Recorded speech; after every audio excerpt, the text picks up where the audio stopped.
Greetings and welcome to Aquarium Thoughts. I'm Dave. Today I'm going to tell you why I run my heater system in my aquarium through a temperature controller. Yes, basically I do this mainly as it's a fail-safe. I think it's very important to make sure that I have a measure of safety in this tank. If I didn't have the temperature controller, what could happen is, this has happened to many people out there from what I've heard. I haven't had it happen to me yet, but I want to prevent this. Mainly what could happen is if you don't run it with that, the thermometer, the thermostat in the heater decides to, okay, I think this water is 60 degrees right now, but you know what, I'm supposed to be at 86 or 83 or 78. So it thinks it needs to be on. So what happens, it gets stuck on and the temperature keeps rising and rising. And in the end, the water gets too hot, and what happens is it causes issues for the fish. Now what I do is I do set the thermostat on the heater itself up to 86, which is going to be the highest I want the water to be.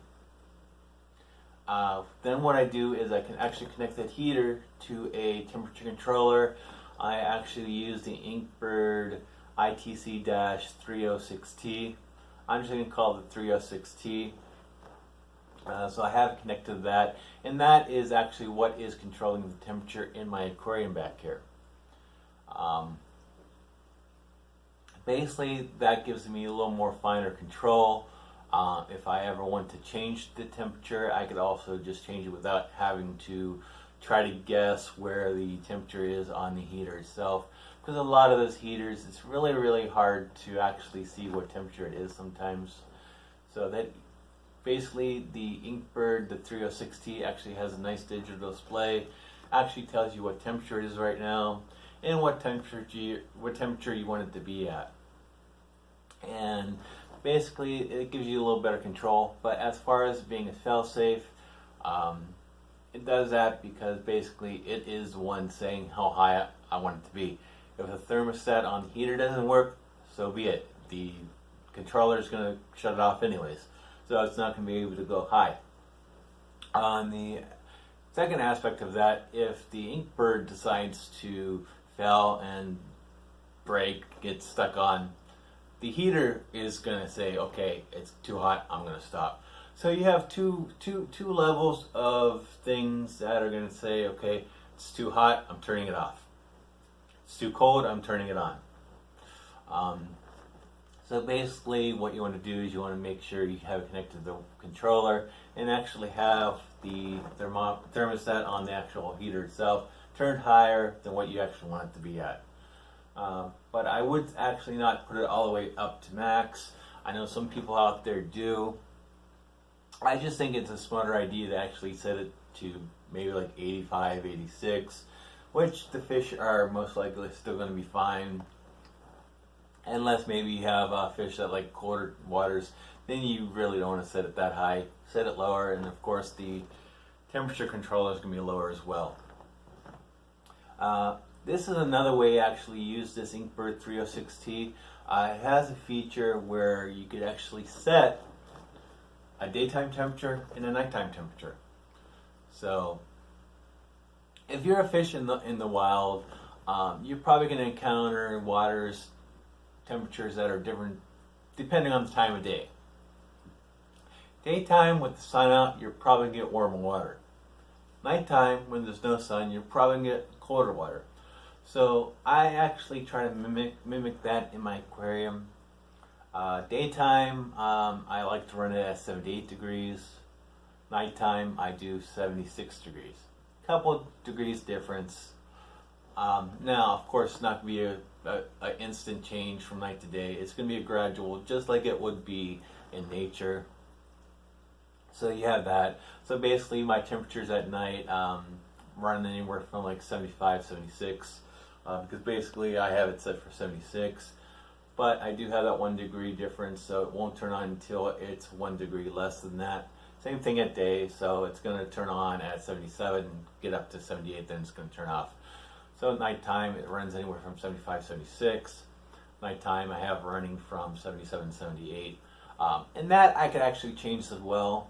If I decide, okay, I want a 2-degree difference, I can set it so at nighttime I want it at 76, but it won't turn on until it reaches 74. I find the 1-degree difference is probably sufficient for me. It's probably what most people would suggest anyways. So basically, I will actually show you how I have it set up. So if you want to come join me, I'm going to take this little phone right here with my stand and actually show you my setup right here. So here, oops, sorry about that, but here is my Inkbird 306T. And as you can see right now, it is at 76.4, still higher. It's not quite down below yet. It's not quite that cold in here tonight. So basically, this right down here is the temperature I want it to be at, and this is the current temperature. When this becomes 75, this light will turn on, meaning the heater's on, which is actually in the tank. If I could open this up to a part where I could show you. And my heater is right in there, as you can see, and that is connected to that right there, and that way it controls my temperature. That is basically how I have my setup, and I think it works fine. I think it's definitely better than just running the heater without that controller. I have a better sense of safety that if anything happens to the thermostat in the heater, my fish are going to be fine. If anything in the thermostat on the controller goes bad, my fish are going to be fine. Now, of course, I had one controller before where it actually went bonkers. It basically said that the water temperature was like 200 degrees, which wasn't the case because the fish were still swimming around and it was nowhere near boiling. So basically, it wouldn't turn on. Good. good for that, because it didn't turn on. Because it wasn't going to turn on because it said it's hot enough. Now say if it decides to, and then the water would just get colder, which my belief is that's going to be a lot better than basically the thermostat thinking it's colder and it needs to be warmed up and getting too hot where it kills the fish. I just think fish are probably more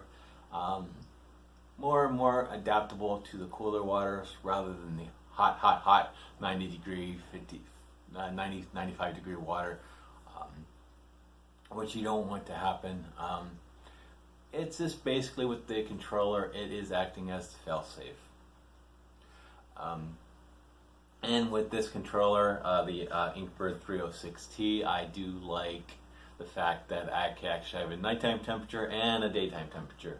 Now, if you think that's a good idea, please leave that in the comments below. If you think that's a bad idea, also leave that in the comments below. I have been running these controllers on this tank. I have it running in my bedroom tank, although that one has the 308, which it's okay. It does what the job does, but it does not give me the capability to do day and night temperatures, although it does add the plug for the cooling. So that's a good one if, say, you want to actually cool it down as well and heat it. It allows you both functionalities, heating and cooling, which might work well for those who need to run some kind of cooling device on their tanks, where the heat portion will heat up when it gets too cold, and then the cool portion will turn on when it gets too hot and you need to cool it down. But I actually like the idea of actually having a daytime temperature and a nighttime temperature. So that's basically that. I will give links to these items in the description so you can check it out. I would definitely recommend these options for any tank out there. When I do my new tank, I will be adding another Inkbird 306T to that one. I already have that in the closet, and I will be adding that to that. And that way I can control the temperature at a more accurate, I wouldn't say precise, but just more adjustability rather than just a little knob that I can barely read what the temperature is. Like I said, I do have the one in the tank set at 86, but then again, even that, I'm not even quite sure if it's at 86 or 84 or 88. But with the controller, it's set for 76 during the night and 78 during the day. So anyways, I hope you liked this video. Please do consider, I would recommend considering this kind of option, using the temperature controller, maybe even getting into basically setting it to cooler waters at night and warmer during the day, just like I think you're going to see in the wild. So anyways, as normal, have a good day, night, or whenever you're watching this. Thank you.